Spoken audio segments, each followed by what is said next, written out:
예, 고강훈 후보자님, 네, 예, 후보자로 지명되신 걸 축하드립니다. 네, 감사합니다.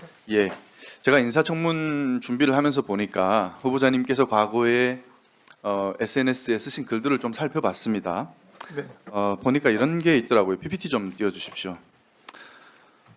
당시에 언론인이셨던 걸로 기억을 하는데 언론에 하는 지시, 민주당은 끽소리도 없이 룰루랄라다 이런 표현을 쓰셨는데 직접 작성하신 거죠? 그렇습니다. 예, 어떤 의미로 쓰셨습니까? 저는 저널리스트이기 때문에 민주당이든 예, 국민의 무슨 말씀이신지 알 것 같습니다. 비판합니다. 예, 그러면 최근에 이재명 대통령께서 본인 SNS를 통해서 SBS의 그것이 알고 싶다라는 프로그램에 공개적인 사과를 요청한 일이 있습니다. 네, 알고 있습니다. 예, 그것이 알고 싶다가 2018년에 당시 이재명 성남시장과 파타야 살인 사건의 배후로 지목이 되는 국제 마피아파라고 하는 성남 국제 마피아파라고 하는 조폭 조직과의 연계 의혹을 방송한 것이 이제 그걸 문제 삼은 겁니다. 후보자님은 이거 어떻게 생각하십니까? 대통령의 이런 행위 적절하다고 보십니까? 그 대통령님의 발언에 대해서 제가 왈가왈부하는 것은 실례이지만 그러나 그 통상적으로 이 말씀을 이해를 한다면은 우리 언론이 언론의 자유를 이용하여서 충분하게 보도와 지난번 기사를 쓰고 있습니다. 그에 2013년 예, 알겠습니다. 네. 말씀하시는 거 보니까 네네. 2013년에 쓰신 SNS와 비슷한 취지의 말씀이신 것 같아요. 이제 좀 민주당이 이제 좀 정부와 여당이 룰루랄라를 안 하는 것 같다 이런 말씀이신 것 같은데 그런 의미는 아니고요. 예, 그 아닙니까? 대통령의 그 말씀에 대해서 그 해석을 하는 겁니다. 예, 그냥- 알겠습니다. 네네. 그런데 그 대통령님의 SNS를 제가 한 5건을 쓰셨던데 쭉 좀 살펴보니까 그 내용들 중에 이 섬뜩한 내용이 좀 한두 개가 아닙니다. 이제 무책임한 언론은 흉기보다 무섭다. 언론의 자유가 언론의 특권을 의미하는 것은 아니다. 책임 없는 자유는 타인의 자유를 침해하다가 결국 자신의 자유와 권리마저 해치게 된다. 저는 이건 뭐 정말 섬뜩한 협박이 그러니까 아닌가 언론의 이런 생각이 자유와- 드는데 네, 그 말씀의 배경은 예, 제가 먼저 말씀을 드리고 어떻게 보면은 이 SBS의 자유와 권리마저 빼앗겠다는 것처럼 들리기도 하는데 그리고 그것뿐만이 아닙니다. 그것이 알고 싶다라고 하는 프로그램의 진행자의 실명을 거론하고 그리고 그 제작한 PD까지 특정하면서까지 협박을 했어요. 만약 제가 당사자라고 하면 상당히 섬뜩해서 밤에 잠이 잘 안 왔을 것 같습니다. 이재명 대통령이 어떤 분입니까? 지금 현재 행정과 입법과 거의 사법부까지 모든 권력을 틀어진 명실상부 총통이라고 해도 뭐 과하지 않을 만큼의 막강한 권력을 가진 절대 권력자가 아니겠습니까? 그런 분이 자신을 콕 집어서 이제 협박을 했단 말이죠.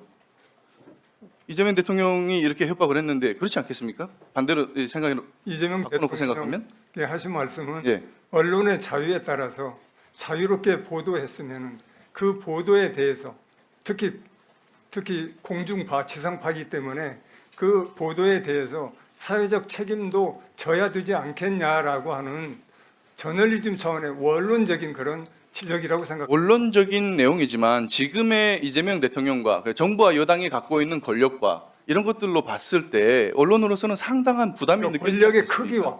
권력의 크기와 잘잘못과 저널리즘의 가치는 분명하게 나눠서 자, 그런데 가야 된다고 생각합니다. 그런데 후보자님, SNS 노조가 SNS가 아니라 SBS 노조가 즉각 반발 성명을 냈습니다. 예. 예, 언론 길들이기를 중단하라 이런 네. 이런 얘기를 하셨는데 네네.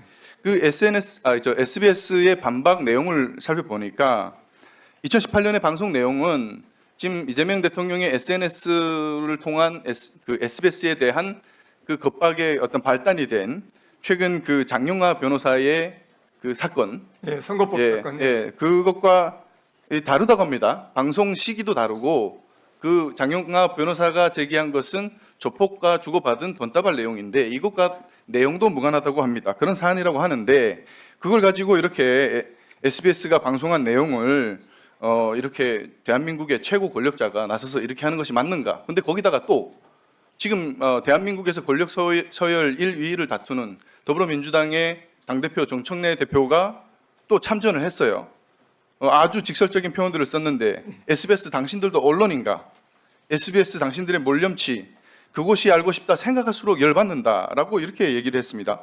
언론인 출신으로서 이런 것이 적당하다고 생각하십니까? 이 권력자들이 이렇게 직설적인 표현으로 이 협박 비슷한 걸 하는 것이. 네, SBS 제작진에서는 회사에서는 그 판단이 나오자 바로 사과를 했습니다. 제가 말씀드린 겁니다. 사과를 했고. 근데 지금 제가 또 다른 거 하나 요즘- 말씀드려 볼게요. 듣고 한번 얘기를 한번 해보세요. 마지막에 말씀하실 기회를 드릴게요. 형평성 문제도 있습니다. 과거에 MBC가 후쿠시마 그리고 강우병 이런 사안들에 대해서 MBC PD수첩이라든가 이런 것들을 통해 갖고 대대적으로 왜곡 보도를 했는데 그때 당시에 더불어민주당은 이걸 뭡니까? 이런 왜곡 보도를 가지고 오히려 전 국민을 상대로 공포 마케팅을 했습니다. 근데 똑같은 기준이라고 하게 되면은 MBC도 비판을 받고 곧바로 받아야 되는 거 아니냐 이런 생각이거든요. 근데 이번에는 이재명 대통령의 SNS를 통한 이 겁박에 더불어민주당이 참전했어요, 당대표가.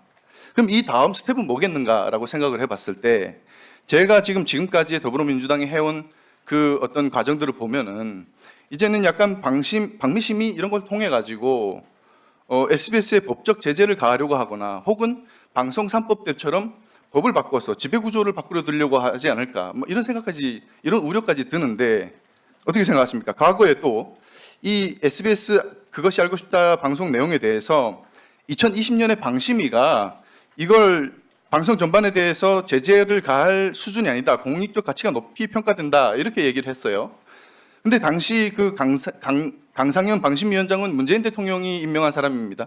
그럼 방심위가 이 사안에 대해서 사과를 해야 되는 거 아닙니까? 후보자가 임명이 되시면. 자, 바로 여기에 네, 여기에 의원님이 질문에 아주 핵심적인 우리가 귀담아 드려야 될 부분이 있습니다.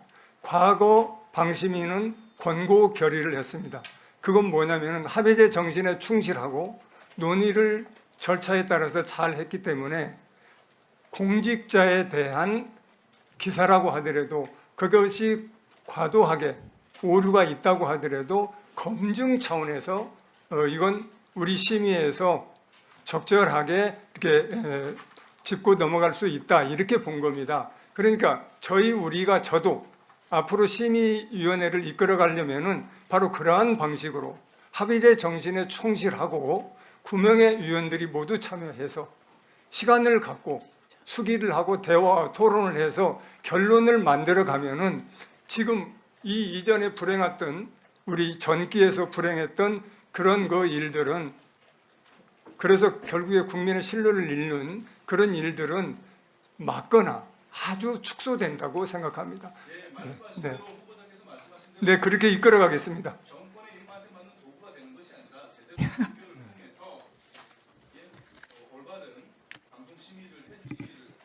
네, 알겠습니다. 네.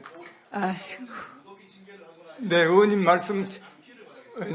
말씀 새겨 듣고 제가 아주 창의적으로 아주 국민 눈높이에 맞는 그런 심의 결과를 도출을 해내는데 노력하겠습니다. 아이고 대단히 죄송하게도 제가 실수를 하고 말았습니다.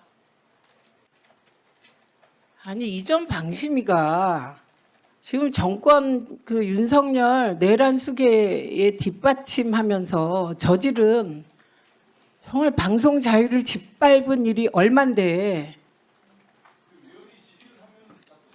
아니 그런데 그런 부분에 대하여 잘못한 부분은 잘못한 것으로 청산하는 게 그게 지금 위원장님의 역할입니다. 제가 정말 듣다가 바이든 날리면 때 단 한 번이라도 국힘의원들이 그 심의가 잘못됐다고 얘기한 적 있습니까? 듣다가 정말 실소를 금할 수 없습니다. 이주희 의원님 질의하십시오.